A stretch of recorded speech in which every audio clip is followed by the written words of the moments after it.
নমস্কাৰ Pranati prince kitchen চেনেললৈ সকলোকে স্বাগতম জনালোঁ। আজি মই খুব সহজতে কুকাৰত হালধি পাতত লৈ বনাব পৰা মাছৰ এটা ৰেচিপি লৈ আহিছোঁ। আমি খাই সঁচাকৈয়ে ভাল পাওঁ। আশা কৰিছোঁ আপোনালোকেও খাই নিশ্চয় ভাল পাব। গতিকে আহকচোন ৰেচিপিটোৰ মাজলৈ যাওঁ। মই মাছ 3টা লৈছোঁ। পিঁয়াজ 2টা মই সৰু সৰুকৈ কাটি লৈছোঁ। আদা সৰু সৰুকৈ কাটি লৈছোঁ। নহৰু ঠিক তেনেকৈ সৰুকৈ কাটি লৈছোঁ কেইফুটামান। লগতে লৈছোঁ জলকীয়া 4টা সৰু সৰু, নেমু 1 পিচ আৰু মিঠাতেল 1 চামুচ। এতিয়া মই আদা আৰু নহৰুখিনি থেতেলাই ল'ম।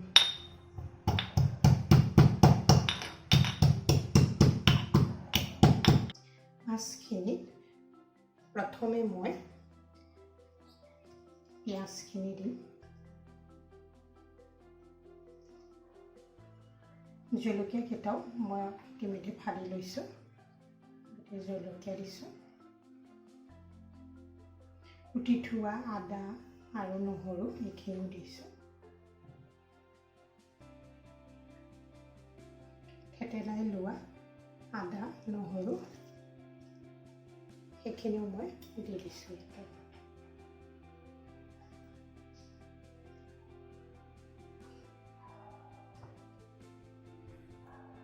এতিয়া ইয়াতে মই নিমখ দিছোঁ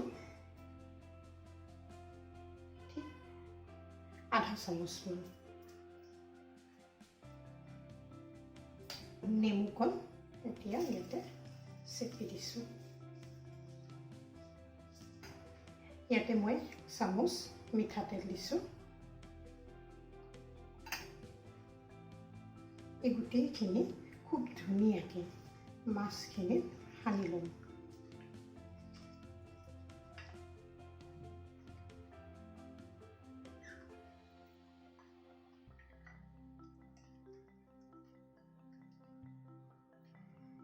এতিয়া মই হালধি পাতত এই মাছখিনি পাতত দিম। তাৰ কাৰণে মই হালধি পাত এনেকৈ কাটি লৈছোঁ। কাটি মই ধুনীয়াকৈ ধুই লৈছোঁ। আপোনালোকে হালধি পাত নাথাকিলে কলা পাতো ইউজ কৰিব পাৰে। মোৰ কলা পাত নাই, গতিকে মই হালধি পাতেই ইউজ কৰিম।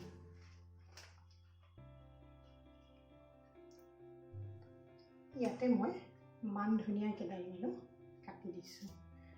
মান ধনিয়া নাথাকিলে মান ধনিয়াও দিব পাৰে। মোৰ ধনিয়া নাছিলে, গতিকে মই মান ধনিয়াকৈ দিছোঁ। খুব ধুনীয়াকৈ সানিব।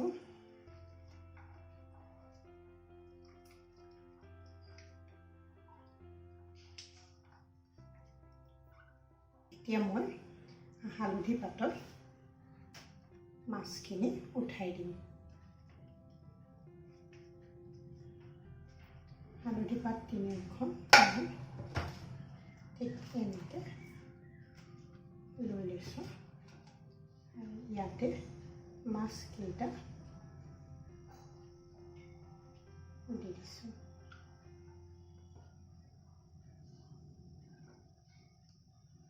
মই যিহেতু ভাতৰ লগতে মাছখিনি বইল কৰিম, গতিকে মই এটা এনেকুৱা বাতি লৈছোঁ ষ্টীলৰ বাতিটো কুকাৰটোৰ ভিতৰত সোমোৱা হ'ব লাগিব। হালধি পাতত ঠিক এনেকৈ দিলোঁ।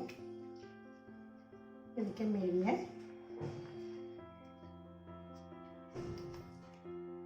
বাতিটোৰ ভিতৰত সোমোৱাই দিছোঁ।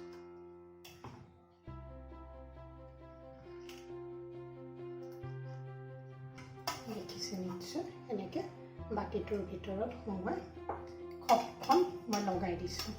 খপখন মন কৰিব, খপখন যাতে ভালকৈ লাগি থাকে, নহ'লে পানীটো ভিতৰত সোমোৱাই যোৱাৰ সম্ভাৱনা থাকে। এতিয়া মই গেছত কুকাৰটো উঠাই দিছোঁ ভাত বনাবৰ কাৰণে। এই কুকাৰটোত মই মাছৰ এই বাতিটো মই ইয়াতে বহাই দিম। এটা কথা মন কৰিব যাতে মাছৰ বাতিটো কুকাৰটোত সোমায়। ঢাকন ভালকৈ মাৰি দিব। এতিয়া মই কুকাৰটো বন্ধ কৰি দিম। 2টা চিটি অহালৈকে বাট চাম। আমাৰ মাছো হৈ যাব আৰু লগতে ভাতটো হৈ যাব। ইয়াতে যদি 2টা আলু দিয়ে আলু পিটিকাও কৰিব পাৰে বা বিলাহী দিয়ে বিলাহীও পিটিকা কৰি খাব পাৰে।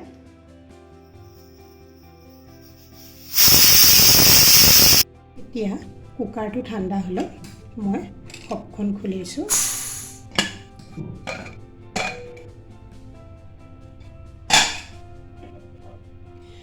গৰমে গৰমে বাতিটো উঠাবলৈ চেষ্টা নকৰিব, কিয়নো বহুতো গৰম হৈ থাকে, বহুতেই গৰম। গতিকে মই ভাতকেইটা অলপ আঁতৰাই লৈছোঁ।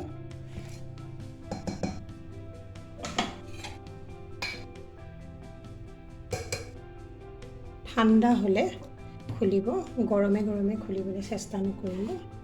এতিয়া বাতিটো ঠাণ্ডা হ'লত মই বাতিটো এতিয়া খুলিছোঁ। ঠাণ্ডা হ'লেহে খোল খাব, গতিকে এইটো ঠাণ্ডা হোৱালৈ অকণমান সময় ৰখিব লাগিব। এয়া ইমান ধুনীয়া এটা গোন্ধ ওলাইছে খুলি দিয়াৰ লগে লগে। এয়া আমাৰ মাছখিনি খাবৰ কাৰণে ৰেডি হৈ গ'ল। এনেকৈ মাছ বনালে খাই বৰ ভাল লাগে। ভাতৰ লগত অকল দালি অকণমান হ'লেই বেলেগ আৰু একোৰে প্ৰয়োজন নাথাকে। খাবলৈও ভাল, সময়ো কম লাগে। গতিকে এবাৰ চেষ্টা কৰি চাব। আৰু যদি ভিডিঅ'টো চাই ভাল পালে তেনেহ'লে আপোনালোকে লাইক কৰিব, শ্বেয়াৰ কৰিব আৰু কমেণ্ট কৰিব।